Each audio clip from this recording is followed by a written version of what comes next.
Bienvenue à On Jase Bière, version en rafale. En rafale. Toi, là, tu penses qu'il y a trop de microbrasseries au Québec? Tu sais, on l'entend souvent, là. Ah, les microbrasseries, il y en a bien que trop. Toi, mettons, qu'est-ce que tu en penses? Ben, premièrement, on va mettre des chiffres sur la table. Là. Il y en a combien de micros au Québec? Écoute, aux dernières nouvelles, je pense qu'il y en a pas loin de entre 333 et 340, je dirais. Quand même. Quand même. Mais revenons à c'est quoi une microbrasserie. Microbrasserie, dans ma définition des choses, c'est une fierté locale. C'est un peu le perron de l'église des temps modernes. Bien dit. C'est une place pour se retrouver localement, être fier de ton producteur local qui fait de la bière de chez vous, puis qui est bonne, puis t'es fier de dire que toi, tu bois de la bière de chez vous. Donc, à la base, là, c'était ça. Fait que c'est ça l'idée, à la base. Fait que est-ce qu'il y a trop de micros? Je pense que non. OK. Est-ce qu'il y a trop de micros dans le marché? C'est-à-dire les épiceries, les bannières puis les magasins? Je pense que oui. OK. Je pense que les microbrasseries, puis c'est pas moi qui va dire à personne t'es quel genre de microbrasserie, est-ce que tu devrais être dans le marché ou tu devrais pas l'être? Mais je pense que le modèle d'affaires où est-ce que tu fais ta bière chez vous et tu la vends à ton consommateur dans ta région, ils viennent te voir et t'es la face de ton produit puis ils sont contents de venir te voir, tu t'appelles Rémi, ils viennent voir Rémi, ils sont contents de boire la bière Rémi. Moi, je suis all-in, qui venait dans tous les villages. C'est ça, dans les villages, dans ton quartier, même dans les grandes villes, mettons. Ouais. T'es vraiment de quartier. Là. Parce qu'il y a moyen vraiment d'avoir de quoi de personnaliser pour chacun des endroits qui répond au consommateur puis qui répond à la personne qui habite proche de cette brasserie-là. Parce que techniquement, t'as pas fait quelque chose qui ne fit pas avec où est-ce que tu te situes. T'sais. Fait que moi, je pense que oui, il y a de la place pour ça, là, mais en autant que le marché en demande. De toute façon, le marché va te le dire s'ils veulent t'avoir ou pas. Ils viendront pas chez vous si t'as pas d'affaires là. Puis ta brasserie va fermer. Ouais. Ouais, mais tu peux en ouvrir 3 dans un petit village. Fait que là, oui. Ben, ça c'est le danger. C'est ça. Après ça, la meilleure va. Mais est-ce qu'il y en a trop rendu là dans ce village-là? Oui. C'est ça, non. Mais en général, au Québec, je pense pas qu'il y a de limite. Je pense que le marché va automatiquement fermer celles qui sont de trop. Mais de dire qu'il y a trop de microbrasseries, je pense que c'est trop large. Est-ce qu'il y avait trop de micros dans les épiceries, ça, on se les fait dire carrément, par les marchands. Mais je pense que c'est facile de dire qu'il y en a trop. Moi, c'est là que j'en ai. C'est comme, je suis d'accord avec toi, parce que c'est comme, ben oui, il y en a trop, parce que le consommateur, il a vu dans le mur de la confusion, il a vu tous ces micros-là. Mais, tu sais, il ne faut pas oublier, dans les années 50-60, nos parents, ils allaient à la taverne. Ouais. Ils buvaient de la Molson ou de la 50. Mais c'était ça. Ça. On allait à la taverne. Mais là, aujourd'hui, toi, tu dis le perron d'église. Moi, je te dis, c'est la taverne des temps modernes. Ouais, c'est mieux. Tu sais, non, mais je pense que c'est une combinaison des deux. Parce que c'est le perron de l'église, parce que les gens locaux se rencontrent là, puis t'as des réguliers, puis etc., puis tu jases, puis tu jases. Il y a un côté communautaire. C'est ça, exactement. Puis en plus, en 2025, où il y a plein de choses qui se passent en ligne, tu sais. Fait que, moi, c'est comme ça, je le vois. C'est avant de la Molson puis de la 50. Puis là, maintenant, c'est, OK, ben je bois ma saveur locale.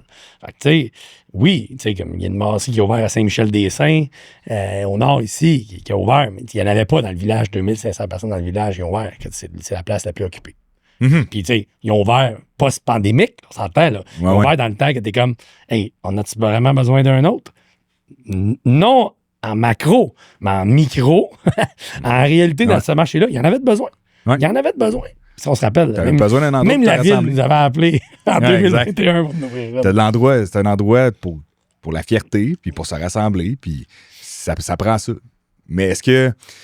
Je pense que la leçon qu'on a toutes eue, c'était notre industrie pendant la pandémie, c'était lié à la capacité des brasseries. Tu sais.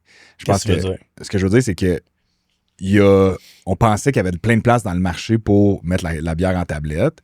Fait que là, ça a donné cette impression-là que là, la micro, c'était fou, il y en avait partout, mais finalement le marché s'est refermé, ça s'est recalibré, puis là, il y en a moins. Il y en a moins ces tablettes, puis avec raison. Le consommateur était moins au rendez-vous, avait moins de temps, on pourrait l'aborder en profondeur, mais je pense que généralement, on peut le dire comme ça. Puis, c'est là que tu as vu les modèles d'affaires se placer dans le milieu de la micro, tu t'es rendu compte qu'il y avait différentes sortes de microbrasseries au Québec. T'sais. Exact. On les met toutes dans le même panier comme si c'était toutes la même chose. Mais au Mais final. est-ce que tu connais l'échelle Brisset?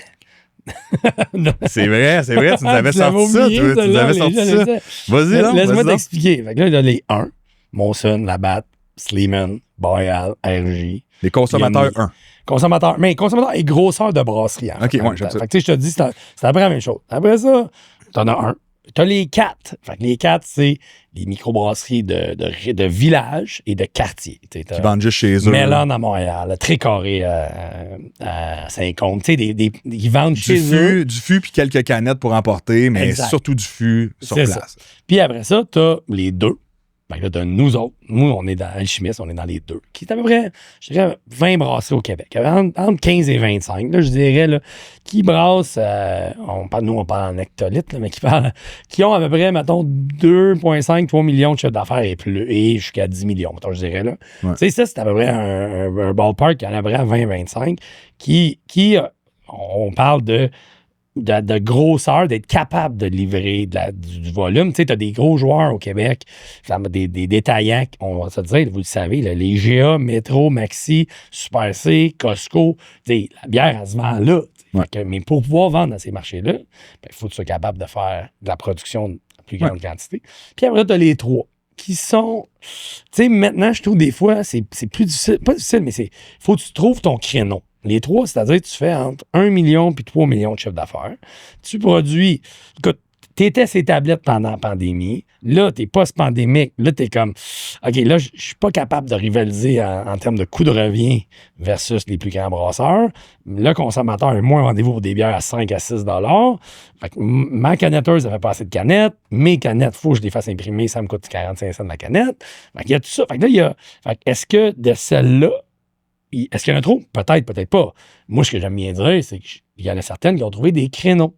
Les créneaux, tu sais, ils se sont dit, ben, je vais ouvrir un pub dans un autre quartier ou dans une autre ville, puis je vais être dans un, mettons, je pense à Ruisseau-Noir, à Terrebonne, qui, lui, il a décidé mais il s'est ouvert un pub dans le vieux Terrebonne. C'est un bel exemple. Il y avait déjà son pub à même sa microbrasserie dans à le quartier Terrebonne. industriel. Dans le quartier industriel. Un peu comme nous autres, on a là, dans le quartier industriel, littéralement. C'est ça. Fait que là, lui, il a réussi, il feed son pub avec sa brasserie. Fait il est capable de. Il se retrouve avec 2 points de distribution sur place. C'est ça. Fait qu'il est capable de passer bien du volume. Ben Puis nos amis de Mélile, tu sais, que eux autres, moi, je suis très. J'admire leur modèle d'affaires. Ils ont décidé d'investir dans de la consommation sur place, c'est-à-dire des bars et restaurants. Ils ont engagé des représentants pour aller vendre dans les bars et restaurants. Puis on s'entend que c'est pas facile de vendre dans les bars et les restaurants. Fait que, tu sais, mais ils ont décidé que c'est leur créneau. Tu vois, c'est la rue Saint-Hubert, Montréal, là. T'as comme 5 bars en ligne qu'il y a de la Mélile. Moi, je suis fasciné. Ouais. Ça vient pas. Mais je me dis, ils ont réussi. Ils ont dit, c'est ça leur créneau. Parce que sinon t'es pris dans un no man's land. Fait que oui, il y en a qui ferment présentement, malheureusement, et ou heureusement. Parce qu'après ça arrive. C'est ce créneau-là. C'est les 3, comme tu les appelles, qu'il faut qu'ils se réinventent le plus présentement. Parce que pendant la pandémie, on leur a dit, vous n'avez pas le droit de vendre chez vous. Fait qu'allez vendre dans les magasins. Puis alors qu'il y en a plusieurs qui ne savaient pas comment vendre dans les magasins. Puis ils ont quand même des capacités intéressantes en termes de volume, mais pas assez pour être capable de rivaliser au niveau du prix, puis d'être capable de monter des équipes assez fortes pour offrir le service dans le marché. Fait que je pense que, après ça, pour revenir à la question, ben, est-ce qu'il y en a trop? Il y en a trop dans certains segments, certains secteurs, moi, je pense.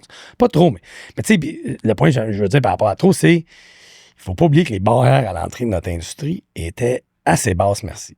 Comme j'aime bien dire, tu brasses la bière dans ton garage, la bière est bonne, t'as fait goûter à tes chums, tout le monde t'a dit que t'es un brasseur extraordinaire, tu devrais ouvrir une brasserie. Toi, tu tripes sur brasser de la bière. Tu te dis, je vais aller. OK, j'ai 10 000 dans mon compte. On m'a demandé 10 000 à ma famille. Puis je vais aller voir la BDC ou Financière Agricole. Ils m'ont prêté 150 000. Puis on a une brasserie. And we have a brewery. Ouais, c'est ça.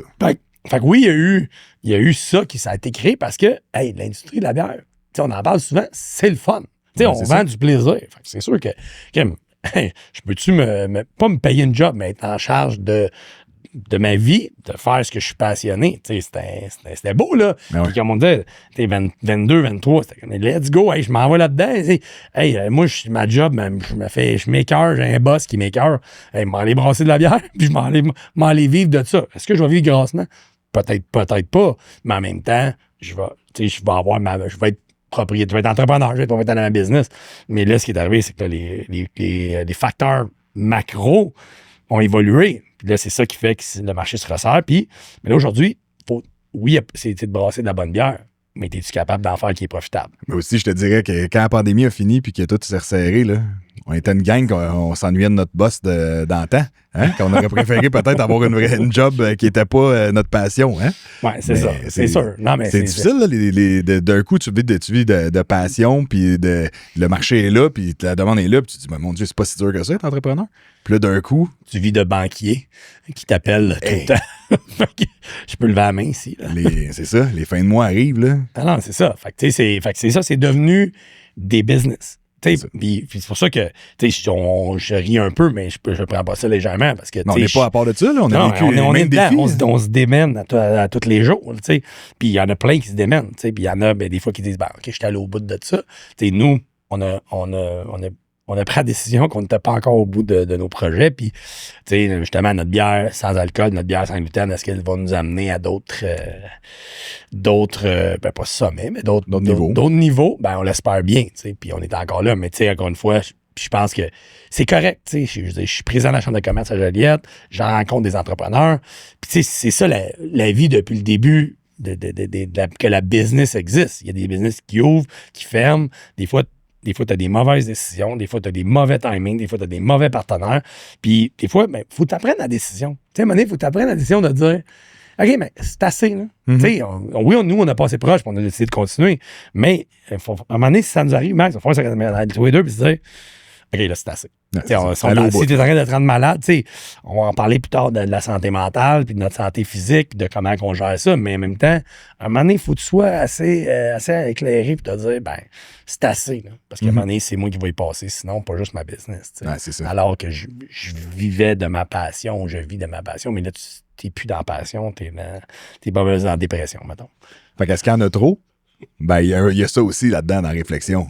Regarde, ceux qui sont plus heureux là-dedans, sur 330, 340 permis de brassage, si vous êtes plus là, vous êtes plus là. C'est correct. Là, vous avez le droit de fermer les portes. Parce que c'est vrai que c'est beaucoup. Il y en a-tu trop? Non.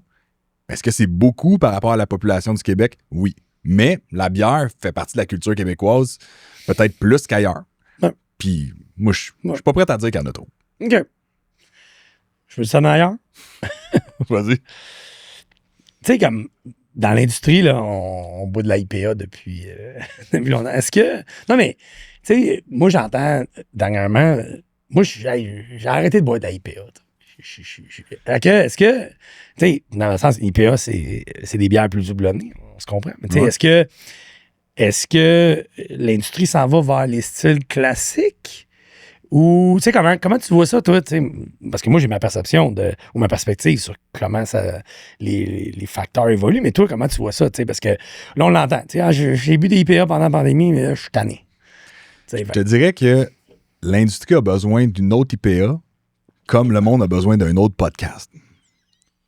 Puis on est là! Exact. C'est-à-dire, pas du tout. Pas besoin d'un autre. Mais, on fait pareil. On fait pareil parce qu'on va trouver un consommateur, puis c'est correct. Ça.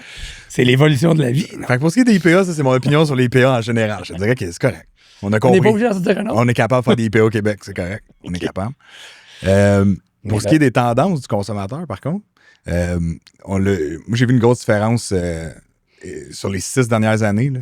On a eu une attaque de IPA au Québec. C'était en réponse à ce qui se faisait au Vermont. Là, les gens traversaient les lignes pour aller boire cette bière-là. Le style s'est répandu. Boréal a fait un job extraordinaire de mettre la IPA du Nord-Est de l'avant. Ça a fait une révolution de la IPA au Québec. Puis maintenant, ce qu'on produit comme IPA ici n'a rien à envier à ce qui se fait au Vermont. Tu décides de traverser les lignes pour aller boire, c'est parce que t'es motivé. Là. C'est ça, mais fin des années 2010, on disait, c'était pas ça. Là, mais non. On se garochait pour aller au Vermont, là, puis boire tout ça. Là, mais oui, c'est ça.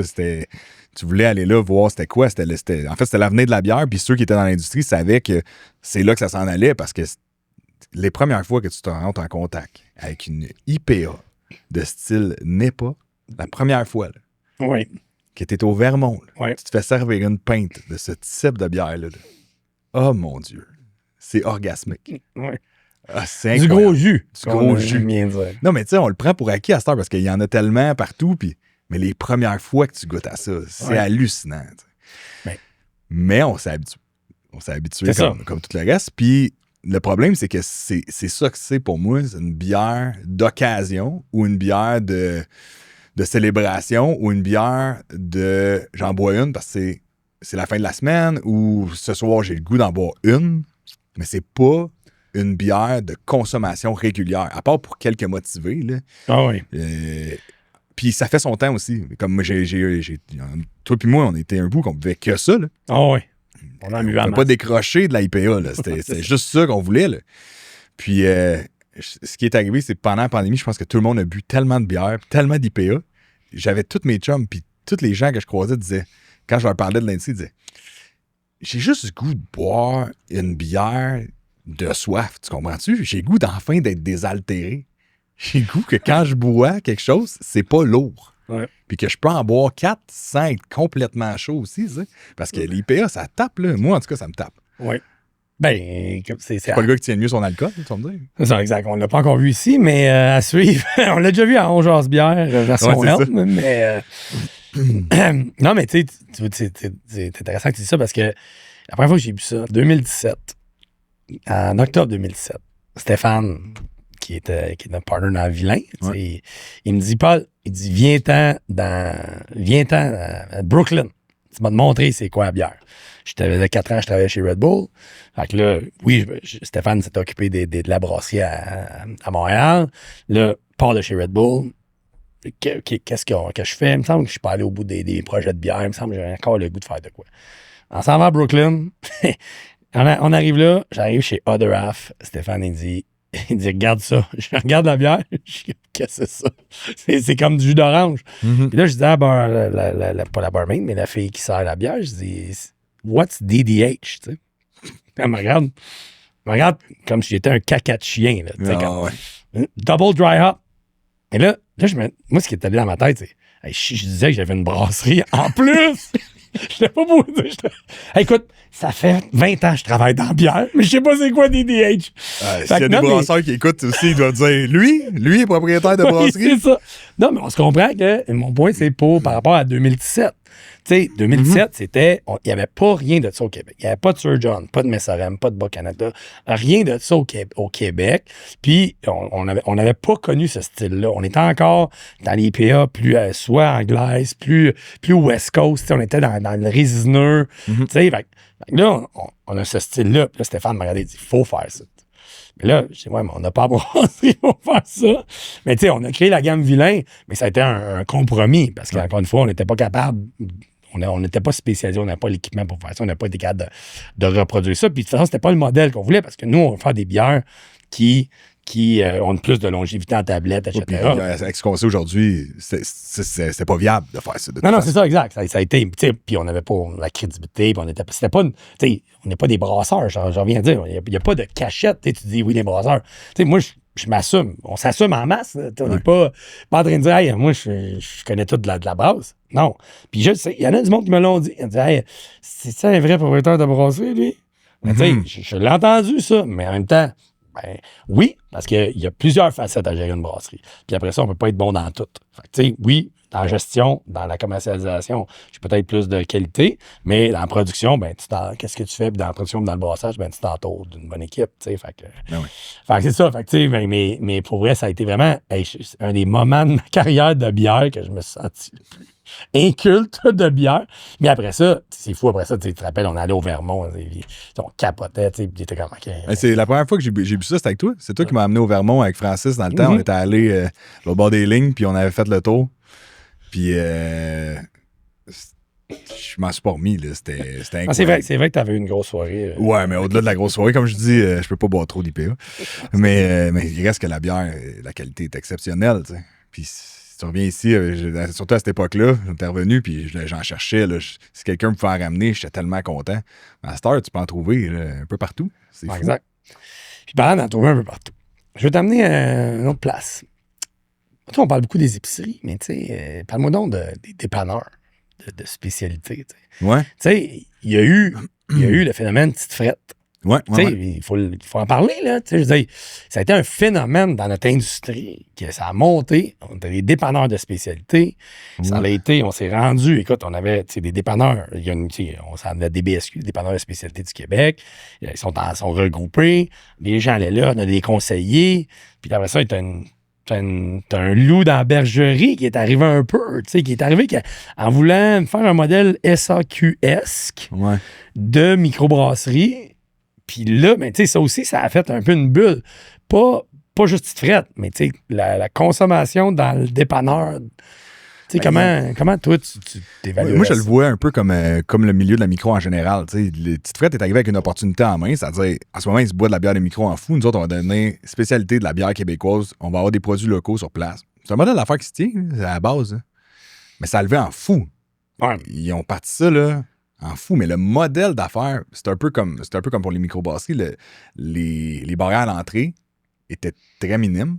Ouais. Fait que tu te ramassais. Moi, ce qui me fait de la peine, comme ça me fait de la peine pour la micro, c'est des gens qui sont allés avec passion. Ils ont quitté leur emploi, pareil comme dans le micro, pour aller ouvrir des petites frettes. Non, exact, t'as raison. Avec passion, ils sont allés chercher de l'argent, du love money autour d'eux autres. Puis là, on ouvert ça. Là, c'est un modèle de franchisé qui est difficile parce que tu te fais pousser de l'inventaire, il faut que tu retournes de l'argent en haut, puis il t'en reste moins pour payer tes affaires, mettons. Puis, C'est ça.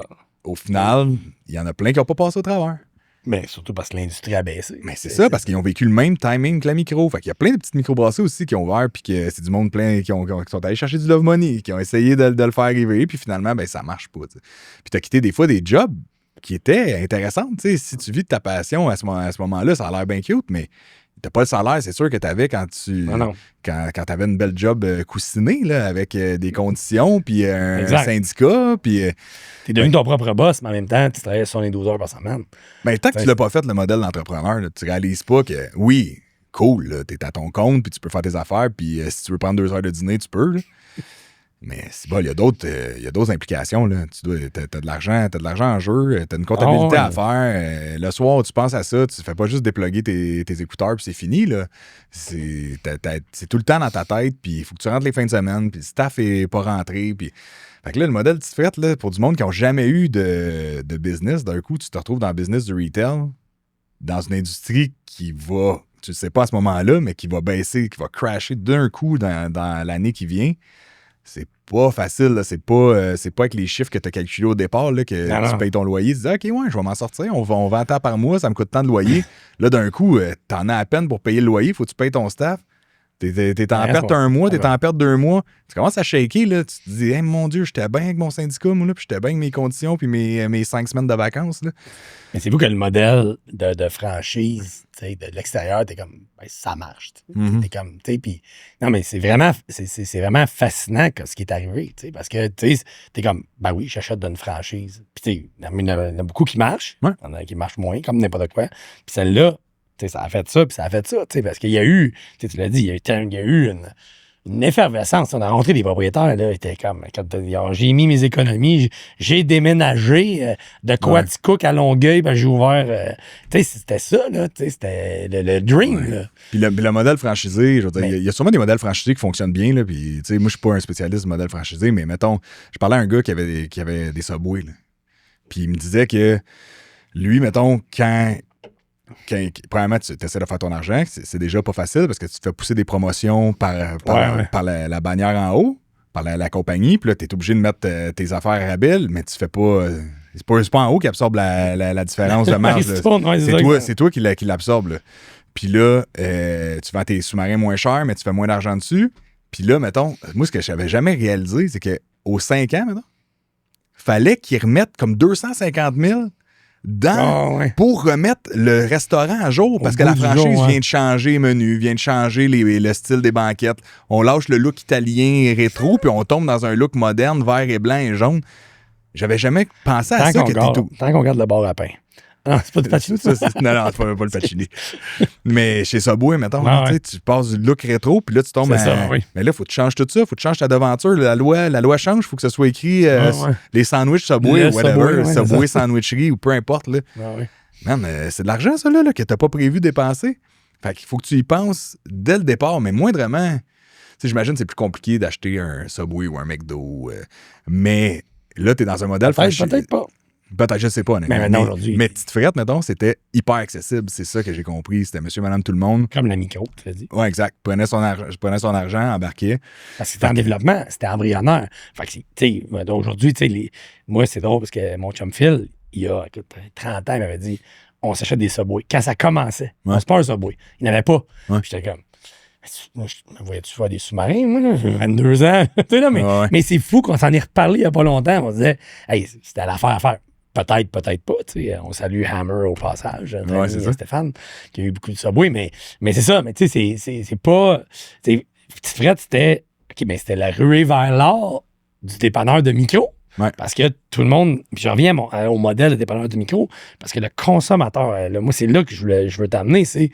On allait dans le dépanneur pour se faire conseiller, puis on paye un peu plus cher, en fait. Un peu comme si l'alcool était privatisé. C'est un peu ça. Fait que là, mais là, c'est plate, en guillemets, parce que des bannières, des bannières d'épicerie se sont professionnalisées au niveau de la vente. Fait que là, tu as des entrepreneurs locaux qui ont leur... Même au-delà des petites frettes, là, des bannières spécialisées, parce que, ben, c'est sûr, c'est dur pour nous, les brasseries, de dire, on vend où? Parce que tu veux travailler avec des artisans, travailler avec les gars et les filles qui ont leur business, qui ont mis, mais même les petites frettes maintenant qui ont qui ont changé de nom, là, qui sont enlevés de la bannière, mais c'est des artisans, eux autres, mais en même temps, tu dis consommateur. Consommateur, on parlait tantôt de temps et d'argent, mais le temps, tu vas au IGA, avant, tu y allais là, pendant la pandémie, tu y allais au dépanneur de spécialité, te faire conseiller puis te faire jaser. Mais là. Il y en a encore là, qui sont vraiment établis dans la région puis qui ont une clientèle régulière puis qui, encore aujourd'hui, ont de très beaux succès. Ouais, tant mieux. Mais il y en a beaucoup que c'était vraiment juste momentané. Puis on se rend compte que, overall, je pense que le consommateur moyen est pas si intéressé que ça par la bière. C'est ça que je réalise. À savoir autant d'être conseillé, puis pour vrai, au bout du compte, il va trouver sa bière qu'il aime, puis il va jouer dans les mêmes eaux tout le temps. Mais il y en a. Il y a tout le temps du monde qui sont là pour découvrir des nouvelles affaires, mais j'ai l'impression que le consommateur moyen n'est pas si intéressé que ça pour qu'il y en ait plein comme il y en a poussé pendant la pandémie là, des places de spécialité. Fait, parlant de consommateur moyen qui s'intéresse à plus ou moins, qu'est-ce que tu penses des concours de bière, Max? Trouves-tu que c'est overrated? Écoute, les concours, là, pour ceux qui gagnent les médailles... Ouais, tu sais, mais de bière et d'alcool. Tu sais, moi, j'ai mon opinion là-dessus. Je vais te laisser parler en premier parce que, tu sais, moi, je pense que c'est overrated, mais je veux t'écouter. Je vais te laisser parler en premier. Ben, premièrement, ça dépend lesquels. Je pense qu'il y a certains concours qui sont plus prestigieux que d'autres. Puis l'industrie, c'est lesquels, là. Mais ce que j'aime... Puis je vais te laisser aller après, là, mais je trouve que c'est, en général, il y en a beaucoup qui sont pas sérieux, que t'achètes ta place, puis que c'est misleading, là, c'est... Moi, tu dis ça en français, c'est... C'est misleading pour le consommateur qui lui dit « Ah, wow, gagner une médaille d'or dans les lagers au Canada, c'est incroyable! » Ben oui, tu regardes le concours, il y en a combien de médaillés d'or? Il y en a 115. Moi, la journée que j'ai compris, c'est la même affaire d'un spiritueux. Ouais. Moi, la journée que j'ai réalisé ça, je fais « OK, c'est ridicule. Là. On dit que, ah oui, gagner médaille d'or, gagner médaille silver, mais gagner... Puis tu te rends compte que tout ça, c'est juste la poudre aux yeux. C'est très décevant, tu sais, parce que tu penses que là, d'un coup, tu as parmi les meilleures bières au monde chez vous, puis tout ça, c'est du vent. Puis tu sais, mais est-ce que c'est les industries qui s'auto-congratulent, mettons, tu sais, pas sans dire qu'il y a un gros stratagème en arrière de ça, mais tu sais, t'as des concours qui veulent avoir des entrées, parce que là, tu payes 400$ ton entrée. Ouais. Puis après ça, c'est sûr que si chaque brasserie ou chaque distillateur remporte une médaille, mettons une médaille double diamond, gold, silver, bronze, puis là, tout le monde a sa médaille. Ouais. Fait que, fait que là, tout le monde le promouvoit. J'ai gagné le concours de San Francisco ou de Paris ou de peu importe. Puis après ça, après ça, tu dis au consommateur, sais, j'ai gagné des. Fait que tout, C'est ça. c'est comme tu sais, j'aime bien dire, on se crache dans la gueule, tu sais. Mais oui, on s'en reverra l'année prochaine. Je vais Non, mais participer. c'est ça. J'ai gagné 5 années de suite.